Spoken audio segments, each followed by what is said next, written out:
पहले तो हम लोग पढ़ रहे थे इसका राजनीतिक नीतियां, है ना। राजनीतिक नीतियां में क्या था, सारे युद्ध हो गए थे इनके। कहाँ से शुरू हुए थे? कर्नाटक युद्ध। पहले विदेशियों से भी तो युद्ध लड़े इन्होंने, है ना। तीनों कर्नाटक युद्ध, फिर कहाँ से? पलासी, बक्सर,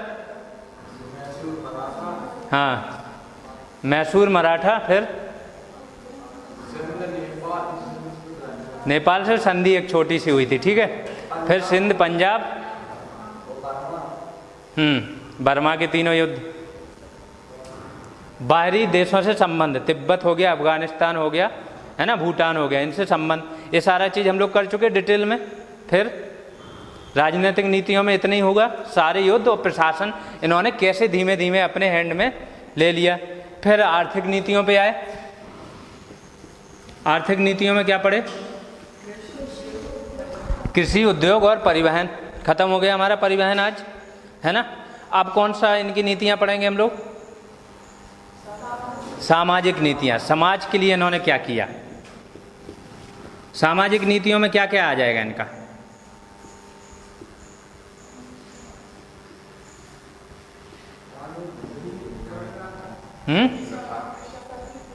राजनीतिक में तुम ये भी पढ़ चुके हो क्या? प्रशासनिक सुधार और संवैधानिक सुधार, सेना, पुलिस और न्यायपालिका में क्या क्या अभी तक हुआ, वो भी सारी चीज पढ़ चुके हो, ठीक है।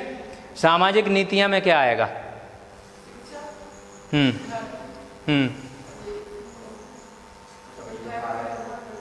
सामाजिक सुधार के लिए इन्होंने क्या काम किया, है ना। यहाँ पे आए हैं, समाज में बहुत सारी कुरीतियां व्याप्त थी, तभी तो हम पे वो लोग शासन कर गए। अगर हमारा समाज एकजुट होता, कुरीतियां व्याप्त नहीं होती, तो किसी की हिम्मत ही नहीं थी हम पे आके शासन करे। क्योंकि हम लोग दुनिया में सबसे अमीर भी थे, सबसे ज़्यादा हमारा व्यवसाय भी चल रहा है, लोग भी बहुत ज़्यादा हैं, प्लस जो नेतृत्व थे उसकी कोई कमी नहीं थी हमारे अंदर। सिर्फ कुरीतियां व्याप्त थीं, लोग अपने में मस्त थे, उनको अपने आप में जो होता है ना सेल्फ, कि हम ही महान हैं, वो चीज़ थी यहाँ पे। नहीं तो जो हम लोग करके गए, जो हमारे यहाँ के वैज्ञानिक लोग लिख के गए पहले, आर्यभट्ट वगैरह, कि पृथ्वी पहले क्या व्याप्त था। जब मैं वर्ल्ड हिस्ट्री पढ़ाऊंगा तो पता चलेगा कि वहाँ पे भी यूरोप में क्या चल रहा है, यूरोप में भी सेम चर्च का वो चल रहा है शासन। चर्च का जो पादरी होगा वो पूरे जितने भी क्रिश्चियन लोग हैं सब पे राज कर रहा है, जितने यूरोपियन हैं। वो राजनीतिक प्रमुख भी रहेगा, धार्मिक, धर्म का तो हेड है ही वो, राजनीतिक प्रमुख भी है, मतलब शासन भी वही चला रहा है। तो वहाँ पे व्याप्त है कि सूर्य जो है, नहीं, पृथ्वी केंद्र में है, पृथ्वी दुनिया के केंद्र में है और सब पृथ्वी का चक्कर लगा रहे हैं। तो पहला एक आएगा, गैलीलियो के पहले आ जाएगा कोई, वो थोड़ा सा रिसर्च करके बोल देगा कि नहीं, पृथ्वी केंद्र में नहीं है, मैंने ये वैज्ञानिक रूप से प्रूव किया है कि सूर्य केंद्र में है। अब जितनी बुकें लिख दी गई थी चर्च पे, वो सारी बुकें गलत हो जाएंगी, पादरी को बर्दाश्त नहीं होगा। वो क्या करेगा, लोगों को बोल देगा कि नहीं, ये तो खिलाफ जा रहा है धर्म के, तो उसको खूंटे से बांध के आग लगा देते हैं। वो इतना बड़ा वैज्ञानिक रहेगा, खूंटे से बांध के आग। गैलीलियो बाद में अपनी दूरबीन बनाएंगे, ये कुछ बोलेंगे, इनको खतरा हो जाएगा, इनको भागना पड़ेगा वहाँ से। ऐसे करके चर्च का राज चल रहा है, समझ में। तो वहाँ पे अभी क्या हुआ, नीतियाँ, लेकिन उन्होंने क्या किया, 14वीं से 16वीं शताब्दी के बीच में अपनी नीतियों में सुधार किया, क्योंकि वहाँ आंदोलन हुए, पुनर्जागरण हुआ। अपने यहाँ अभी तक कुछ ऐसा हुआ नहीं, तो कुछ तो होना चाहिए समाज में सुधार। नहीं तो वो लोग, जो लोग पहले से जागृत हो गए, वो यहाँ आके हम पर राज करने लग गए। हम लोगों ने अपने क्लास में जो चीज़ हमने पहले रिसर्च करके बैठे हैं, वो हमने अपने क्लास के उसमें शामिल नहीं की। समझ में आ रहा? जो सिलेबस है, हम तो धार्मिक ग्रंथ पढ़ते रह गए। धार्मिक ग्रंथों में भी बहुत सारी ऐसी जानकारी थी जो वैज्ञानिक रूप से जानकारी थी, वो भी हमने शामिल नहीं की, उसका कोई उपयोग नहीं किया। उन लोगों को एक छोटी सी चीज़ मिलती है तो वो अपने सिलेबस में शामिल कर लेते हैं, कि जिससे कि आगे के स्टूडेंट उसको पढ़ेंगे तो आगे और रिसर्च बढ़ेगा।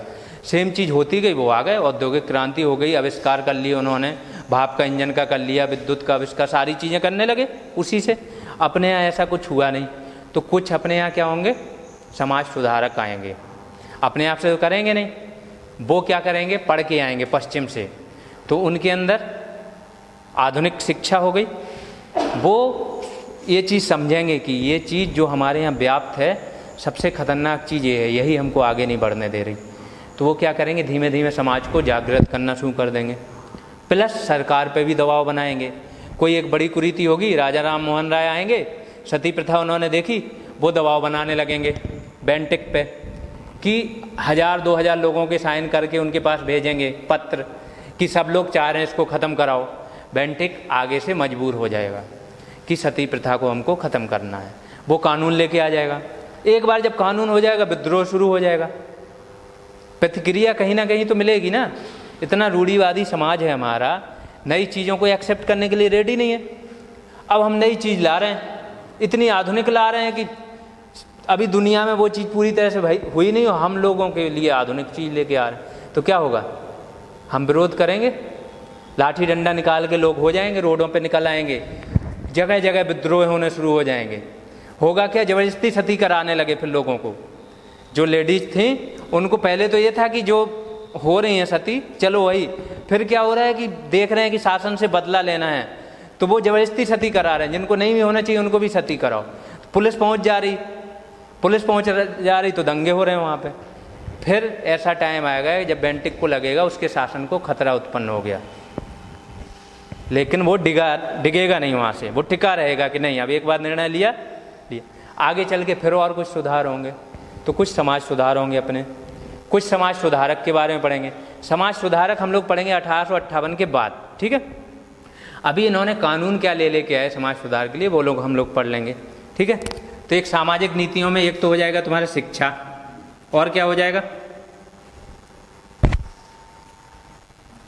समाज सुधार संबंधी कुछ कानून, है ना।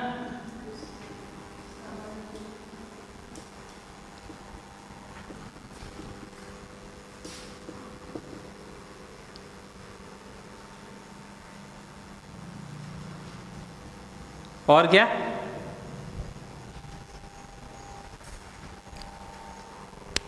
और क्या पढ़ना, प्रशासनिक कानून पढ़ ही चुके हो, जो वो चार्टर एक्ट लेके आए हैं वो तो मैंने सारा बता ही दिया। उसमें कुछ समाज सुधार संबंधी कानून भी तुम्हारे पढ़ा चुका हूँ मैं, जैसे विधवा पुनर्विवाह पढ़ा दिया, सती प्रथा वाला पढ़ा दिया, है ना।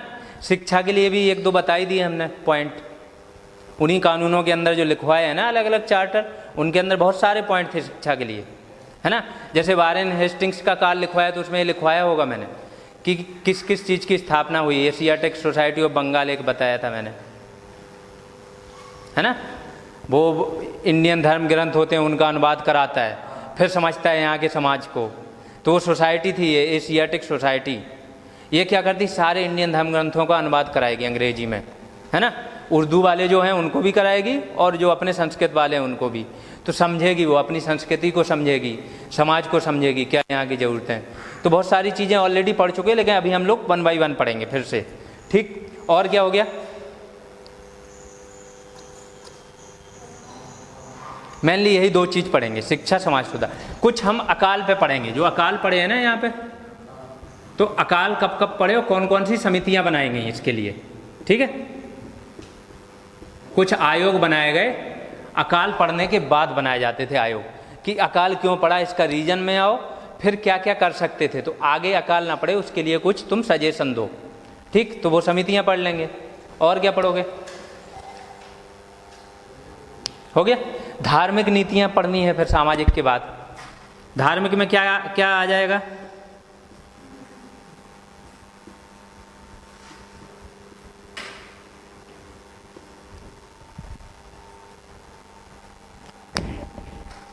ये लोग अपने धर्म को बहुत उच्च मानेंगे जब यहाँ आएंगे ना।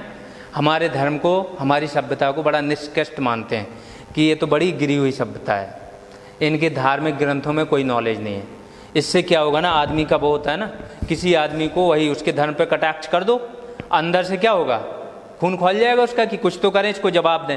अब जवाब देना है तो हमको कुछ नया करके आना पड़ेगा ना, ऐसे तो जवाब दे नहीं सकते, लड़ोगे तो वो गोली मार देगा। शासन उन्हीं लोग का चल रहा है, तुम कैसे जवाब दोगे, तुम पढ़ के आओगे, अपने धर्म की कुछ अच्छी चीज़ें पढ़ के आओगे, फिर उनसे शास्त्रार्थ करोगे, जवाब दोगे। फिर भी जरूरी नहीं है कि वो लोग माने, है ना, ठीक। तो धार्मिक नीतियाँ, बाकी धार्मिक मैंने बताया कहाँ से शुरू हुआ।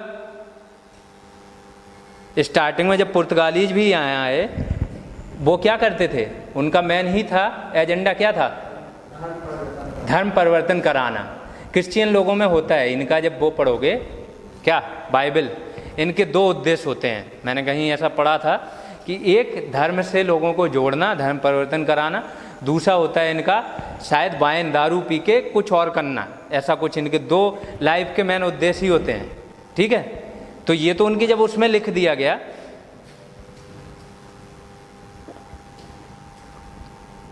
उनके उसमें लिखा है तो वो तो करेंगे ना, धर्म परिवर्तन कराएंगे जब उनका मेन उद्देश्य ही है।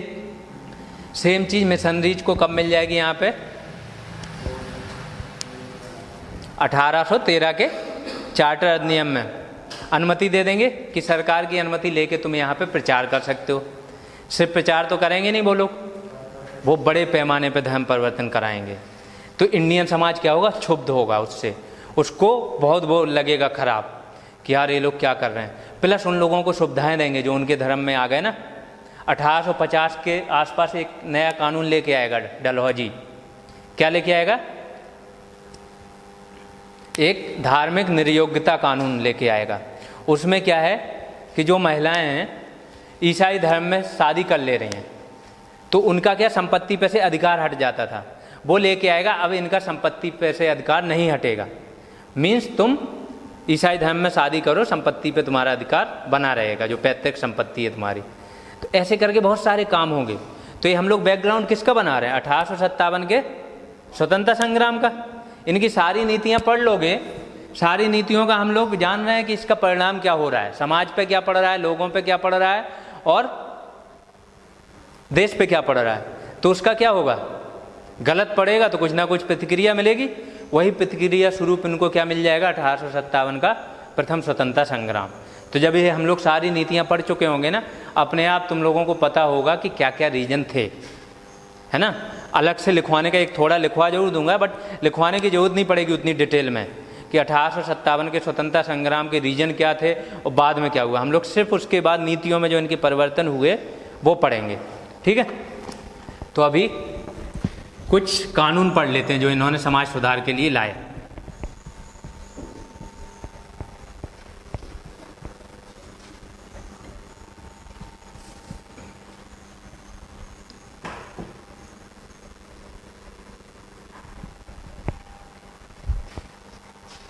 हम्म 1795 एक कानून लेके आते हैं बाल हत्या वाला। खासतौर से कन्याओं को क्या कर देते, हत्या कर देते थे। कुछ जनजातियां ऐसी थी कि बच्ची हुई उसकी हत्या कर दी, है ना। उसके लिए कानून बना के लेके आ गया 1795 में। कौन था, कौन था गवर्नर, कॉर्नवालिस। कब तक था,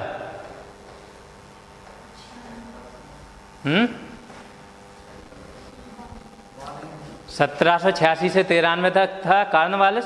फिर आ गए कि कौन, जॉन शोर, है ना, सर जॉन शोर। क्या इसने नहीं किया, वो मैटकॉप था। पढ़ा करो, रिवाइज किया करो। मैं बोल रहा हूँ ना, जो तुम्हारे नोट्स से ऑलमोस्ट चीज़ें मिलेंगी, बट समझ चुके हो सारी चीज़ें, अब रिवाइज कर लोगे तो याद हो जाएंगे, है ना। किस में, इसमें 1893 का क्या आया था, 1793 का चार्टर अधिनियम आया था इसके काल में, सिर्फ एक, है ना। अब बताओ अगला कौन सा होगा, 1802। एक इस ये भी वही होता है। कुछ जनजाति ऐसी होगी जो बाल हत्याएं करती हैं बच्चों की, नवजात शिशु जो होते हैं ना, उस पर रोक लगाएंगे 1802 में कानून। इस टाइम कौन रहेगा, बेलेजली। कब आ गया था, 98 से 5 तक रहा, है ना। तो ये बेलेजली रहेगा। फिर बाकी का तुमको पता है, 1829 में क्या हुआ, सती प्रथा का अंत। कौन था, हाँ, फिर क्या होगा, 1856, इसमें क्या होगा,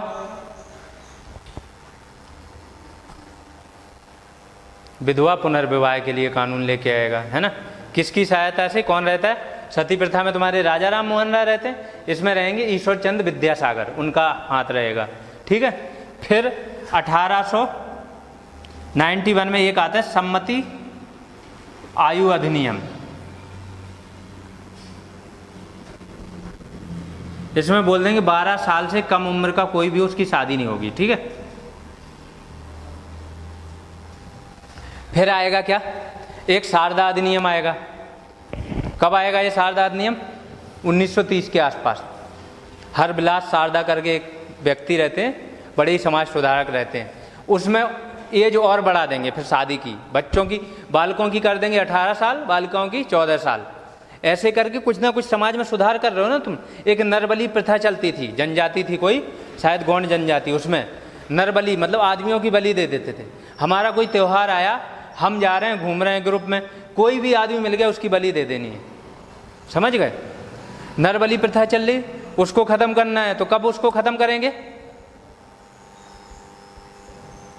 1843 में। 1843 में ही एक काम और हुआ था, दास प्रथा खत्म हुई थी, मैंने लिखा था पहले, है ना। तो 2 चीज़ें इसमें खत्म हो जाएंगी।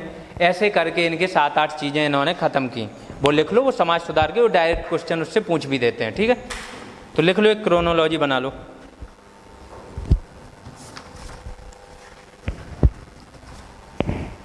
हेडिंग डालो, ब्रिटिश शासनकाल के दौरान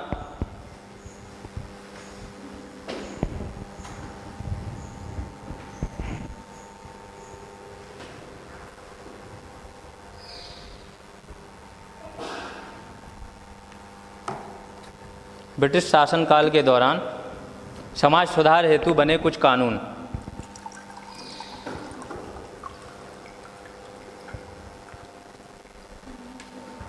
हेतु बने कुछ कानून।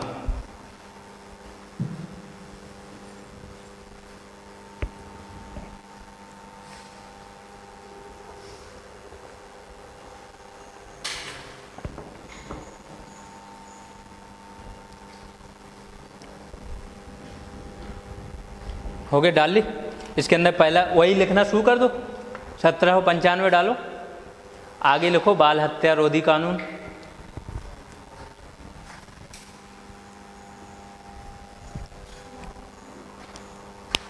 बाल हत्या रोधी या निरोधक कानून लिख लो।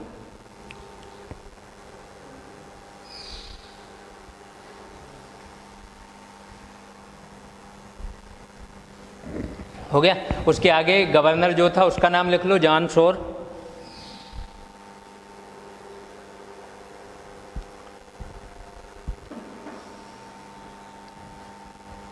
डैश करके उसके सामने लिखो इसमें हुआ क्या था कानून में।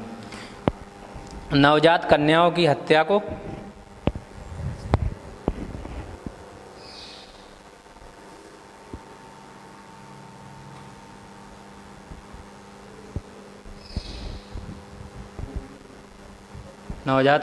हत्या को सामान्य हत्या बराबर अपराध घोषित किया।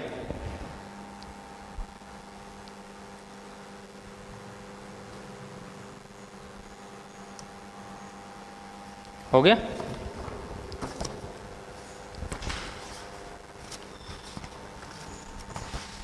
अगला लिखो 1802।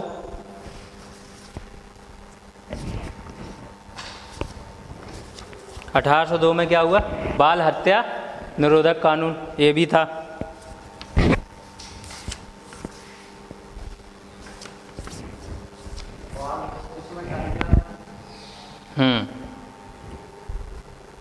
बाल में दोनों आ जाते हैं, समझे, बालक और बालिका दोनों आ जाते हैं, ठीक।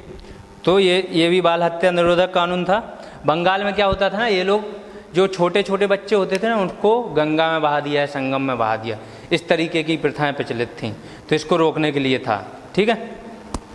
तो इसके उस टाइम कौन था? लॉर्ड बेलेजली। सन लिख लो, आगे बेलेजली लिख लो, और फिर ब्रैकेट में लिख लो कि ये हुआ क्या था इसमें। हो गया। तो लिखो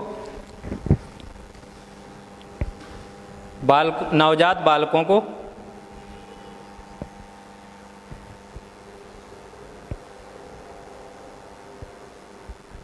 संगम या समुद्र में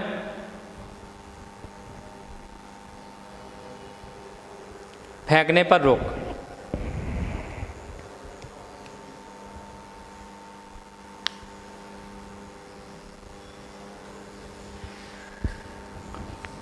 (1829) लिख लो। 1829 1829 सती प्रथा पर रोक।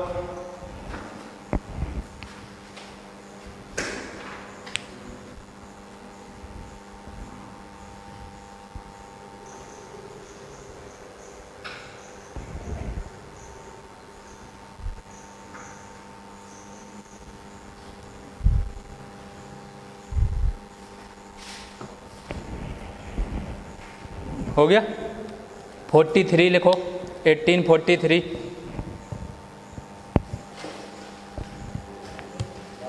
दास प्रथा पर रोक। 1833 के चार्टर में इन्होंने बोल दिया था कि जितने भी इनके उपनिवेश होंगे क्या करेंगे, दासता को समाप्त करेंगे वहाँ से, और 43 में जाके ख़त्म किया इन्होंने। 1844 लिख लो। नरबली प्रथा समाप्त। 44 एक साल बाद।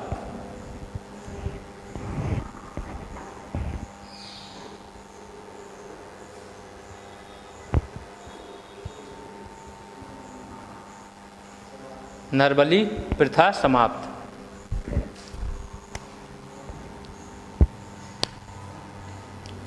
हो गया। अगला लिख लो 1856।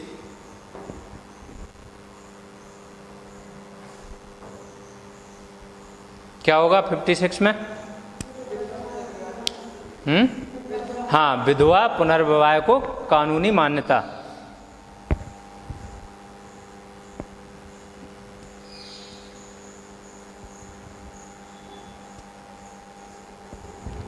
किसकी हेल्प से हुआ था? ईश्वर चंद्र विद्यासागर। डैश करके लिख लिया करो, ये भी इंपॉर्टेंट हो जाते हैं।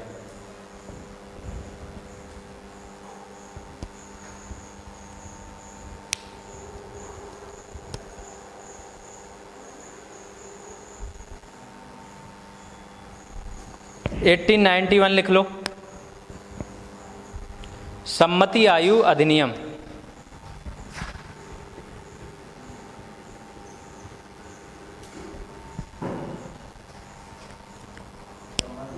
आयु अधिनियम। एज क्या की कि 12 साल से कम उम्र वाले कोई भी होंगे, अब उनकी शादी नहीं होगी।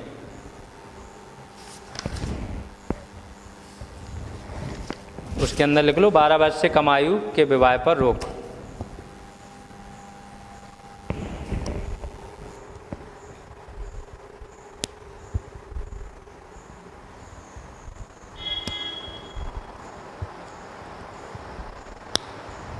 आखिरी लिखो 1930।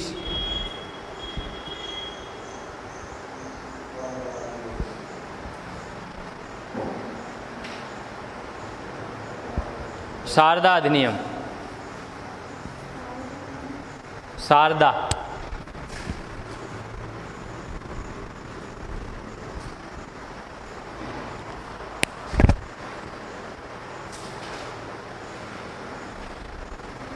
इसमें क्या होगा?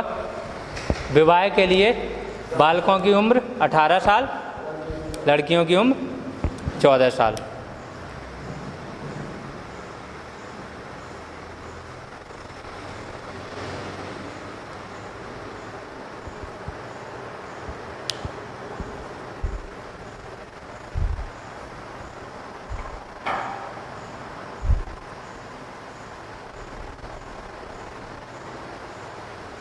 हो गया।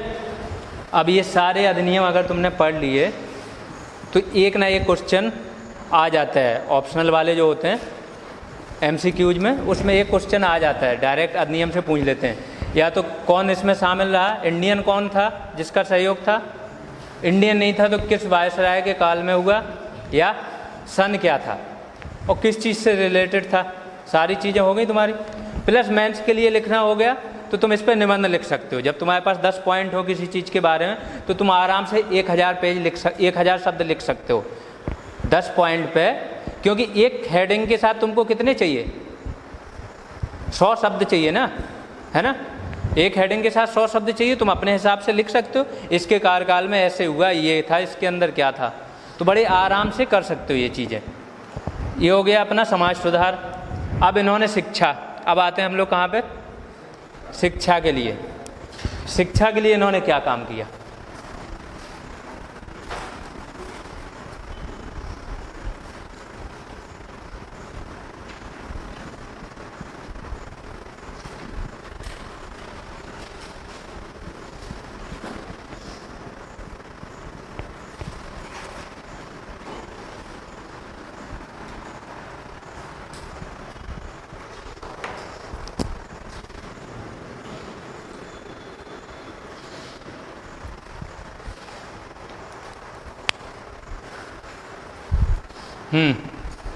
अब बताओ शिक्षा के लिए क्यों ये सुधार करना चाहेंगे इंडिया में, क्यों चाहते हैं कि शिक्षित करें।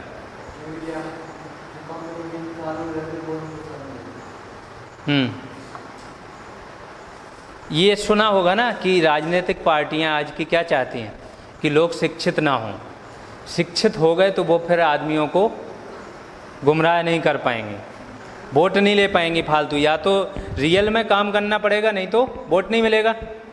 फिर अंग्रेज़ों के अंदर ऐसा क्या जागा कि उनको लगा नहीं हमको इंडिया में शिक्षा फैलानी चाहिए।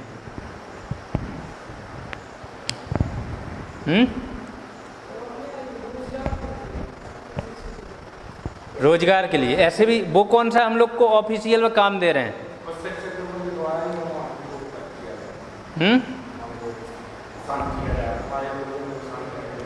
एक पॉइंट सही है कि हमारे लोगों के द्वारा ही हमको शांत कराया जाए। आगे चल के जब कांग्रेस की स्थापना होगी तब में उसके टाइम पे भी एक सेफ्टी वाल्व थ्योरी आएगी कि कांग्रेस की स्थापना, जिसने देश को स्वतंत्र करा दिया, उसकी भी स्थापना शायद इसी पर्पज से की गई थी कि एक सेफ्टी बॉल्व की तरह काम करे। सेफ्टी बॉल्व मतलब प्रेशर कुकर देखा किसी ने, एक बॉल्व रहता है कि ज़्यादा अंदर प्रेशर हुआ, इकट्ठी हुई गैस, तो वो बॉल्व फट जाता है, पूरा कुकर फटने से बच जाता है। सेम चीज़ की हल्का हल्का चीज़ हमको पता चलता रहे, ये लोग शांत करते रहें तो वो प्रेशर रिलीज होता रहे। अचानक से फटेगा तो जो 1857 का था वैसे ही फिर होगा, है ना। और क्या हो गया शिक्षा के लिए, और क्या रीजन हो सकते हैं। सेल्फ, हमारे लिए क्यों करना चाहेंगे सेल्फ अवेयरनेस।